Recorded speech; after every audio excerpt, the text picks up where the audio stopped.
আসসালামু আলাইকুম বোনেরা, কেমন আছেন? আশা করি ভালো আছেন। আলহামদুলিল্লাহ আমিও ভালো আছি। আর চিলি সস তৈরি করব। চিলি সস এর জন্য কাঁচামরিচ কুচি করে নিয়েছি, রসুন কোয়া করে নিয়েছি, আলু কুচি করে নিয়েছি, গোলমরিচ, সাথে দিব আদা, বিট লবণ, তেঁতুলের রস, চিনি, সিরকা দিয়ে কিভাবে তৈরি করব আপনাদের সাথে শেয়ার করতেছি। চুলার উপরে পানিটা দিয়ে দেই আলুগুলা সিদ্ধ হওয়ার জন্য। দিয়ে দিচ্ছি আলুটা যেহেতু শক্ত আগে সিদ্ধ করে নিচ্ছি। দিয়ে দিচ্ছি সাথে আদা কুচি, গোলমরিচ, দিয়ে দিচ্ছি রসুন কোয়া, সাথে দিচ্ছি তেজপাতা। এখন রেখে দিচ্ছি সিদ্ধ হওয়ার জন্য। এগুলা সিদ্ধ হয়ে যাক, কাঁচামরিচ তো অল্পতেই সিদ্ধ হবে। দেখি সিদ্ধ হয়েছে কিনা।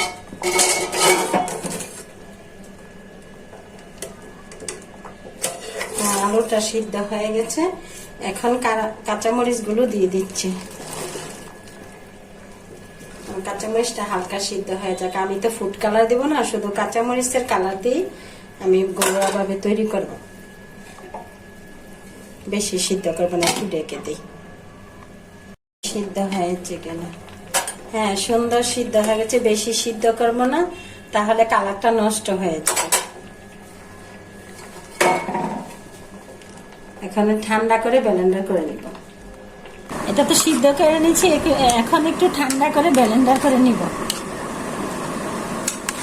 ঠান্ডা হতে হতে আপনাদের সাথে একটা জিনিস শেয়ার করতেছি। আমার ছেলে এই ছবিটা কম্পিউটার থেকে তৈরি করেছে, পরে আমি এই ওয়ালমেটটা নিজের হাতে তৈরি করেছি। দেখুন আপনাদের কাছে সুন্দর লাগে কিনা।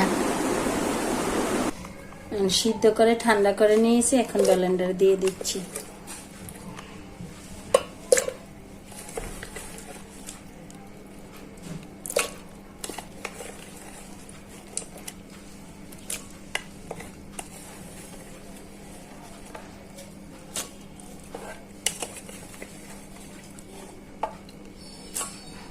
আমার আজ তো ধনিয়া নাই, তার জন্য ধনিয়া পাতা দিয়ে দিচ্ছি। এখন রেখে দিচ্ছি। এখন ব্লেন্ডার করে নিচ্ছি।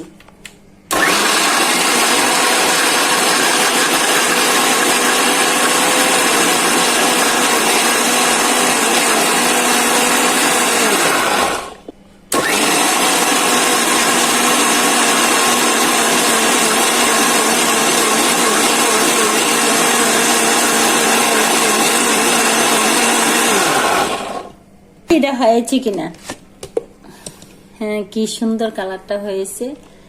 আরেক ভালো হয়েছে কালারটা। দেখুন আমি ফুড কালার দিব না, তার জন্য বেশি সিদ্ধ করি। এই যে দেখুন কি সুন্দর কালারটা, সবুজ সবুজ হয়েছে। এখন এটা ছেঁকে নিব, ছেঁকে পরে রান্না করে নিব।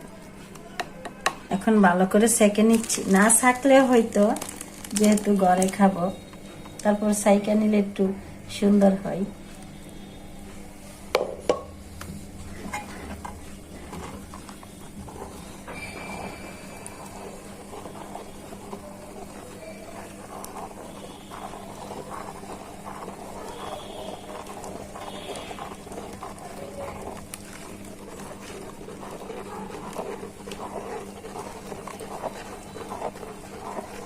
বসিয়ে দিলাম। এখন অল্প আঁচে আস্তে আস্তে নেড়ে চেড়ে এটাকে বানিয়ে নিব।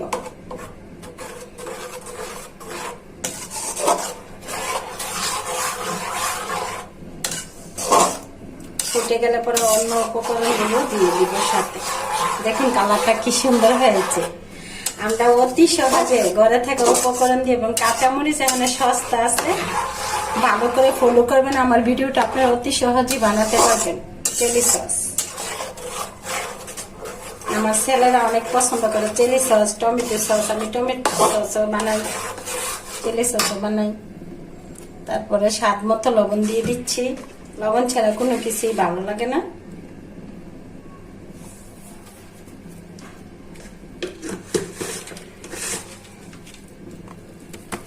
এখন একটু ফুটে যাক।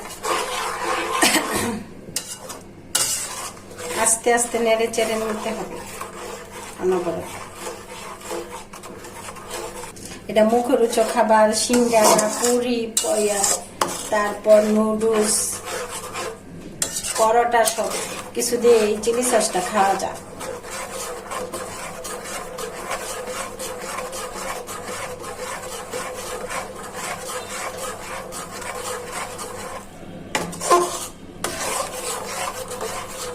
লো হিটে এগুলা জাল করতে হয়, হাই হিট দিলে হবে না, পুড়ে যাবে, কালারটা নষ্ট হয়ে যাবে। আমি লো হিটে দিয়ে নাড়াচাড়া করছি, জাল হয় অনেক ভালো করে। এখন গরম হয়ে গেছে, দিয়ে দিচ্ছি পরিমাণ মতো চিনি। যে যেরকম খাবেন এরকম দিবেন, যে যেরকম মিষ্টি খাবেন। সাথে দিয়ে দিচ্ছি তেঁতুলের রস। তেঁতুলটা গুলে সেকে নিয়েছি।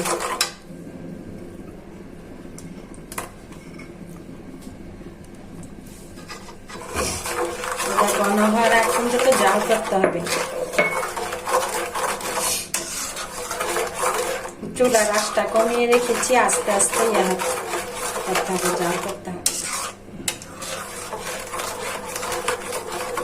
আপনারা যারা আমার ভিডিওটা কষ্ট করে দেখেন আমাকে কমেন্ট করবেন, লাইক করবেন, শেয়ার করবেন। এখন দিয়ে দিচ্ছি বিট লবণ।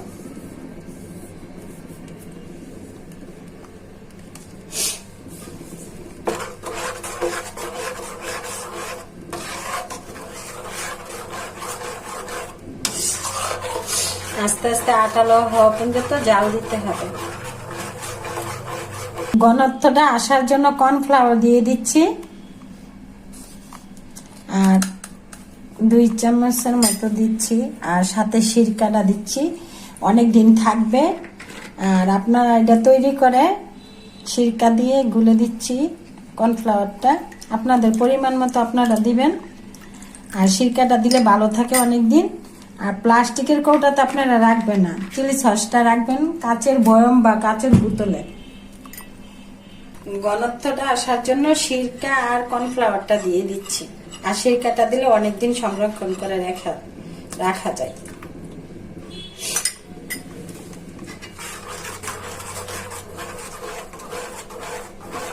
ঘন হওয়ার আগ পর্যন্ত এটা ভালো করে জাল করতে হবে।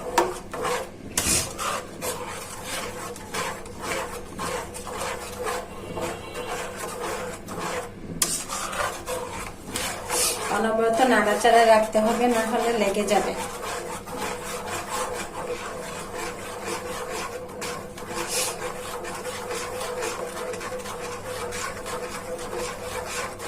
ঘন করার জন্য নাড়তে থাকি, সম্পূর্ণটা হয়ে গেলে আবার আপনাদেরকে দেখাবো। এখন হালকা একটু ঘন হয়ে আসছে।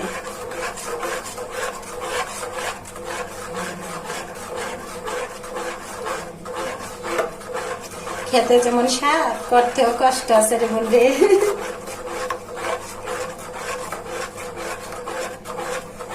দেখুন বোনেরা, কালারটা কি সুন্দর হয়েছে। আর ঘরে থাকা উপকরণ দিয়ে এত সুন্দর সুস্বাদু একটা chilli sauce, green chilli sauce তৈরি করেছি। আপনারা এরকম ভাবে সময় করে তৈরি করে নেবেন।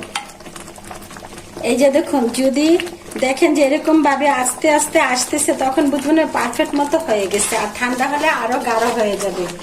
আর এইটা কাচের কৌটাতে বা কাচের বোতলে রেখে ঠান্ডা করে ফ্রিজে রাখবেন, 1 বছরের মতো খেতে পারবেন।